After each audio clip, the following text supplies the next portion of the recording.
Hey everybody, welcome to the 2023 Boston Marathon race recap.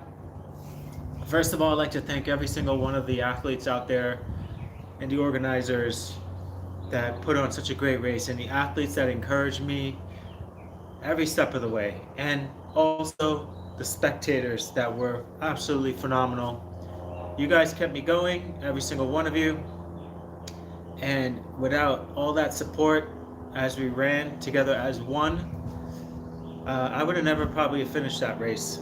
I was in a serious hurt locker, but we'll get to that. Let's rewind a little bit. Sorry, I came back with a little chest cold because it was cold out there, and wasn't really prepared for those conditions. And being that cold with the wind exposed to my chest, so it really threw a little whirlwind in the day for me.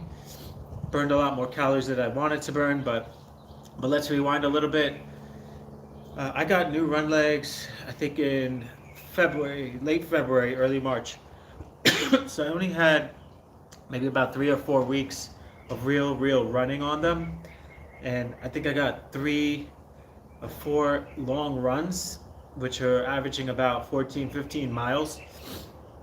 So I don't know if I truly baked out those legs properly, because a lot of things have changed with those legs.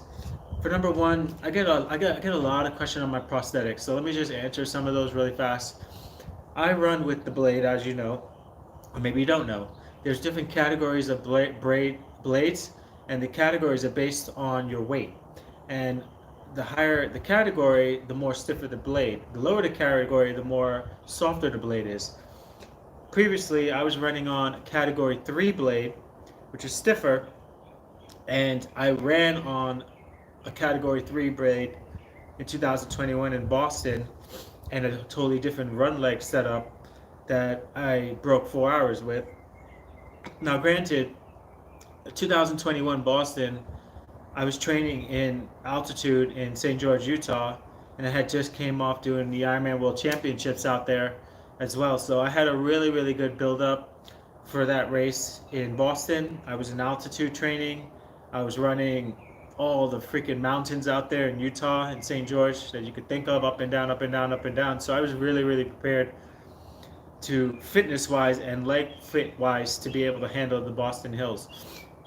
So I ran with a blade that was a little bit softer, a category 2 this time around, which results me to have more compression, which is great because then I can get more out of the blade, and it's better for my body weight. I'm around 155 pounds, and I run at like 6'2", 6'3", around there. So being able to get that more compression in the blade helps me to be more efficient running.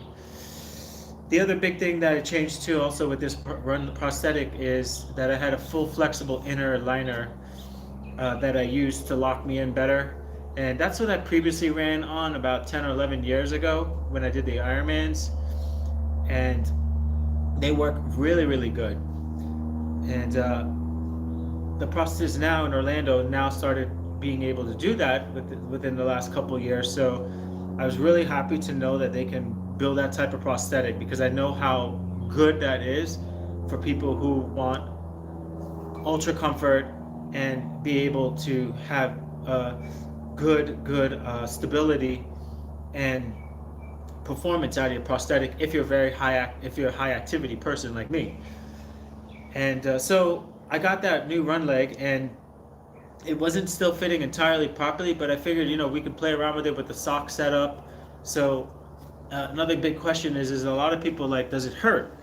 And I'm like, yeah, it does hurt. It hurts a lot. It hurts actually all the time wearing my prosthetic legs. And a lot of people don't realize that, because you think like, oh, we're not in pain. Yeah, we are in pain most of the time wearing our prosthetic legs, because your body's constantly changing. And if I eat something that inflames my body, I feel it in my prosthetic legs. The average person can have swollen feet and then they just wear slippers, and it's easy, they can work through it and boom. But we can't. Like, you have to you're stuck into the static leg that's on one shape that they take of you, and God forbid your shape starts changing, This whole thing totally fits, and there is no room to expand and grow with you and loosen the leg. You just have to deal with it. So on race day, my legs were feeling okay, but I knew like in the winter time, my residual limb shrinks. So I put on more socks, and I went out there and I ran, and I had a great solid 8, 9, 10 miles. I was running 8-minute miles, sometimes sub 8, and I was feeling great. When the legs feel good, I can run, I can push, and I can run my ass off.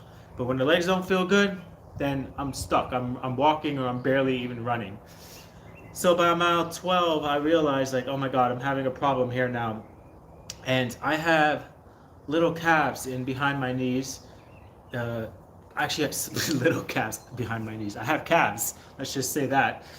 And I end bear a lot on those calves, and those calves need to fire. And what I mean by end bear is I end bear my weight on there. And when you're firing the muscle and you're end bearing and you're landing on this muscle, you can imagine that you're smashing the muscle and the muscle's pumping up and you're smashing it and you're firing and you're trying to fire and you're trying to distribute your entire weight on that one leg on that muscle at the same time. And you're using the muscle and when with the constant pounding, it aggregated over hours and hours. It's not a good feeling at all.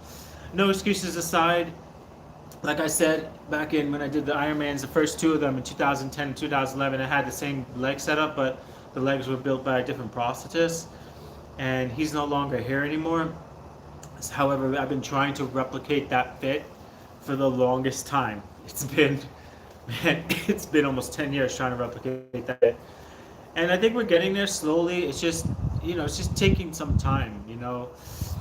The guy who built my legs, he was he was just like a special magical person that understood technology, understood materials, and understood the different industries and incorporating all the technologies from the race car industry, the motorcycle industry, and the prosthetic industry, and meshing them all together to create a high performing prosthetic leg.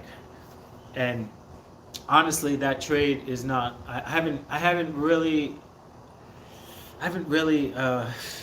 met anybody who really can build a leg like that.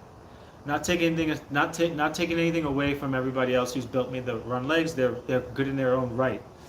However, there's that extra like 1%, and I haven't uncovered that yet. We haven't gotten there yet. But I'm still going to work and constantly push the teams that work with me in order to build a leg that I know that can perform better than what I have. So it's no excuses.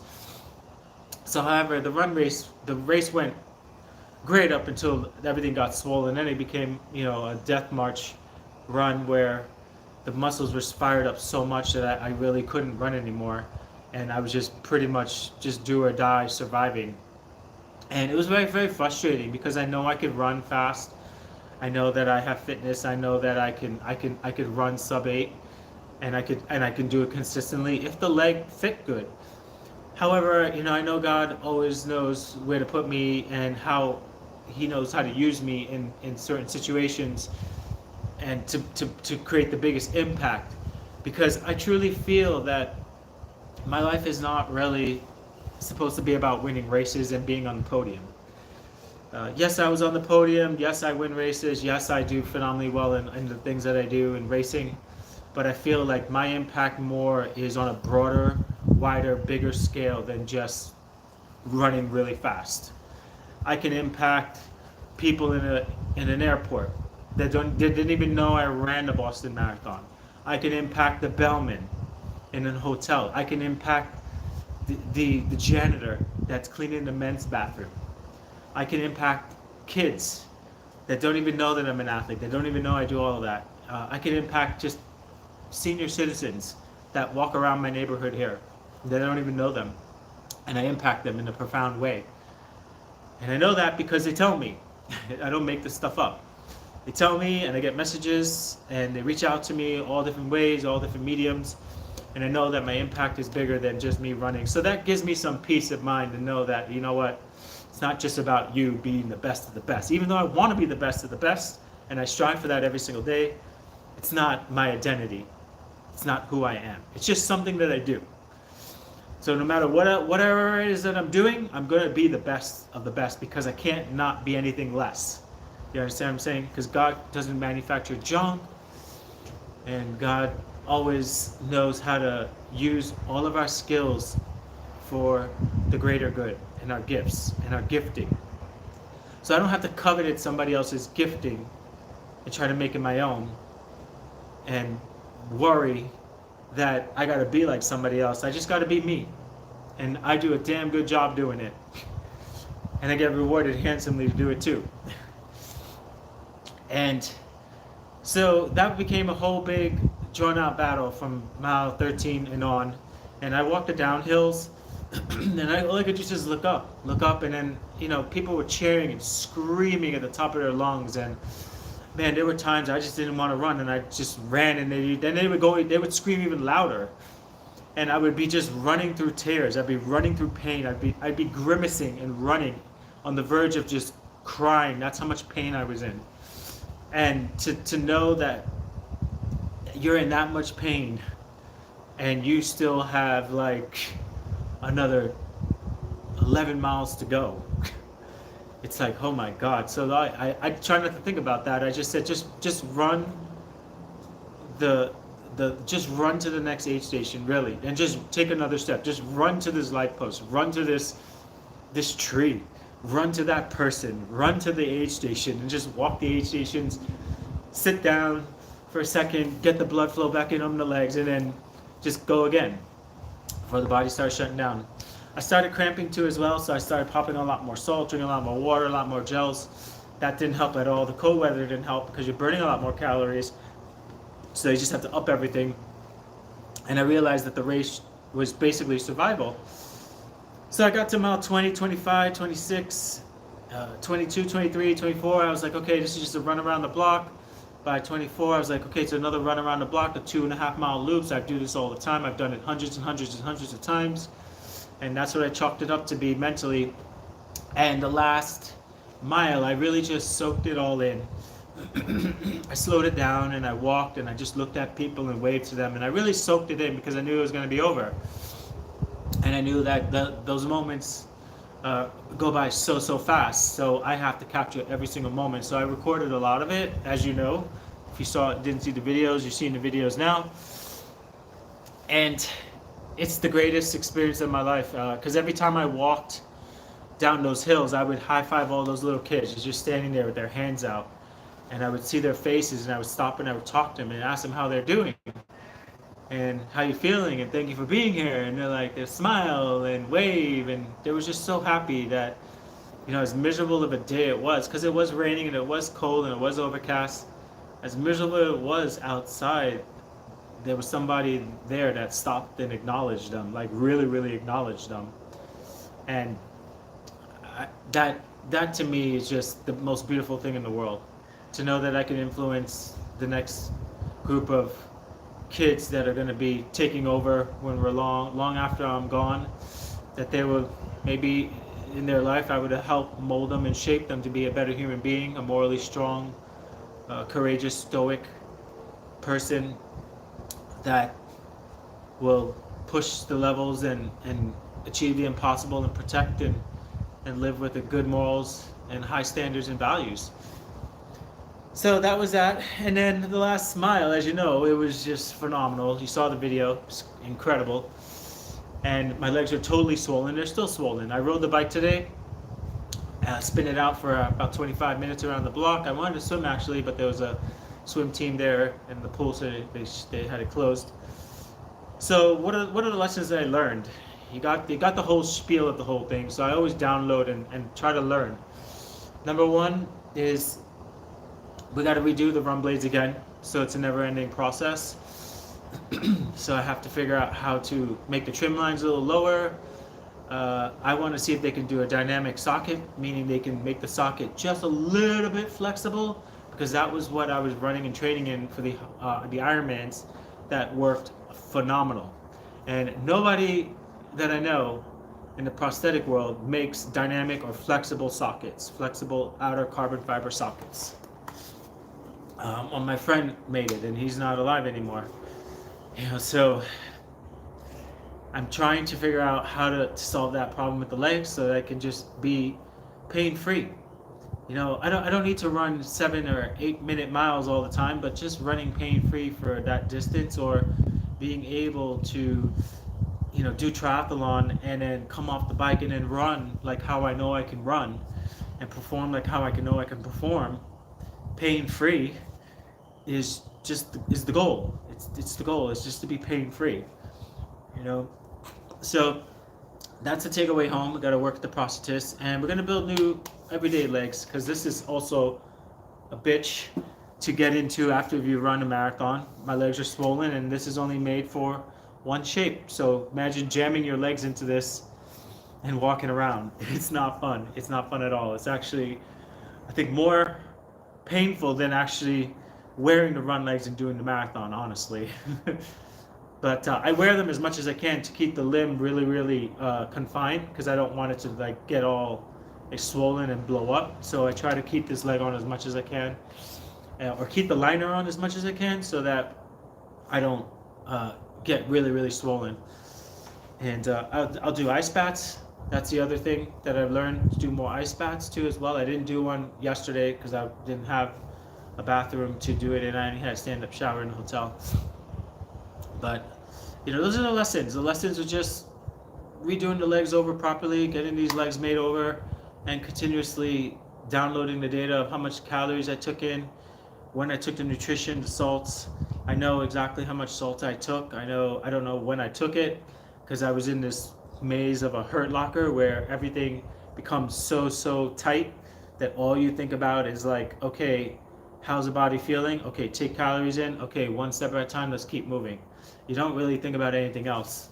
Everything kind of just dissipates. So all in all, I'm really, really happy with the Boston Marathon. I'm really excited that I got a chance to participate in it and see all my friends, and just be out there active, man. It's the name of the game. It's to be playing the game, and to be out there doing what we love, and living life, and enjoying everything that this life has to offer. No matter if your hand that you were dealt is shitty or not, you still have a hand. You're still alive, and you could play the hand, and you could play a better hand, even if you were dealt a shitty hand. And I'm living proof of it, and all the athletes out there are living proof of it as well. So many stories of phenomenal athletes that are disabled, that were able-bodied, and they became disabled, and they're still out there doing it. And I just got to say, there's no excuses.